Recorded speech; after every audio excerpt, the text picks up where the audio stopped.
সব খবর দেখতে চোখ রাখুন এসটিভি নিউজে। দর্শক, আমরা এই মুহূর্তে রয়েছি ঝিনাইদহের শৈলকুপা উপজেলার ৫ নম্বর কাছেরখোল ইউনিয়নে। আমরা আজকে জানবো কাছেরখোল ইউনিয়নের বিএনপির যে বর্তমান রাজনীতি, সেই রাজনীতি সম্পর্কে। আমরা আজকে কথা বলবো ইউনিয়ন যুব দলের আহ্বায়ক জুলিয়াস ভাইয়ের সাথে। জুলিয়াস ভাই, কেমন আছেন আপনি? আপনাকে ধন্যবাদ। সেই সাথে ৫ নং কাছেরখোল ইউনিয়ন বিএনপির রাজনীতির বর্তমান যে অবস্থা, ৫ তারিখের আগে ছিল একরকম, বর্তমান অবস্থা একরকম। আমরা আমাদের নেতাকর্মী অনেকেই অনেক বিষয়ে এমনভাবে অ্যাডজাস্ট হয়ে গেছে অপকর্মের সাথে, যেটা হয়তো আমি করতেছি না, আমি জানি না, কিন্তু তারা করতেছে। এর ইফেক্ট আসছে দলের উপরে, যেটা অতীত থেকে আমরা শিক্ষা নেয়নি। অতীতের এই ভুলগুলোর কারণেই দীর্ঘ সময় বিএনপি ক্ষমতার বাইরে ছিল। নির্যাতন, নিপীড়ন, হাজারো লক্ষ নেতাকর্মীর রক্তের বিনিময়ে আজ বাংলাদেশের রাষ্ট্রীয় ক্ষমতায় বিএনপি আসছে। কিন্তু যারা এই দলকে, দলের পদ এবং দলের পাওয়ারকে ব্যবহার করে অপকর্ম করতেছে, এর দায়িত্ব দল নেবে না, তাকে নিতে হবে। আমাদের প্রান্তীয় নেতা, শৈলকুপা গণমানুষের নেতা, আইন, বিচার ও সংসদ বিষয়ক মন্ত্রী জনাব আসাদুজ্জামান সাহেবের যে দীর্ঘমেয়াদী এবং সুদূর প্রসারী চিন্তা চেতনা, শৈলকুপা ইতিমধ্যে দেখেছেন আপনারা, অনন্ত দৃষ্টান্ত স্থাপন করেছে। ৭১ সালের পর থেকে বাংলাদেশের ইতিহাসে যে শৈলকুপা রক্তাক্ত জনপদ, সেইখান থেকে শৈলকুপার মানুষকে বের করে নিয়ে আসছে এবং মানুষের, আওয়ামী লীগ, বিএনপি, জাসদ, জামাত ইসলাম মানুষের ভিতরে ভ্রাতৃত্ববোধ সৃষ্টি করেছে, করার চেষ্টা করতেছে।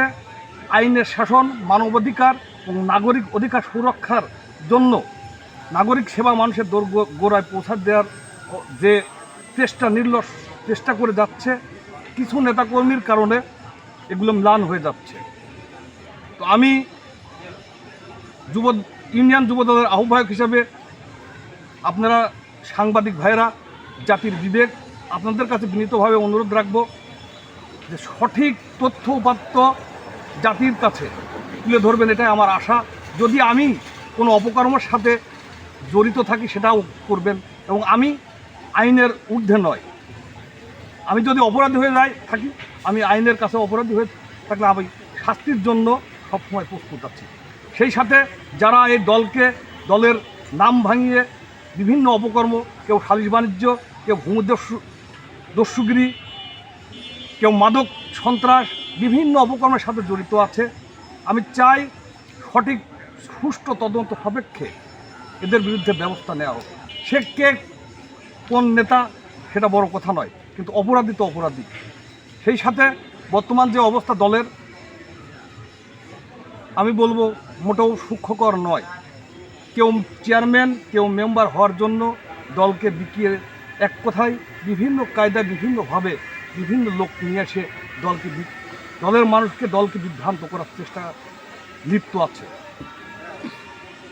সো আপনারা সাংবাদিক ভাইরা আছেন, আমি আপনাদের কাছে একটি অনুরোধ করব, এই সমাজ সঠিকভাবে, সুন্দরভাবে এবং আগামীর দিনে সবাই মিলে সুন্দর একটি সমাজ ব্যবস্থা করতে পারি, সেই আশা আহ্বান রাখি।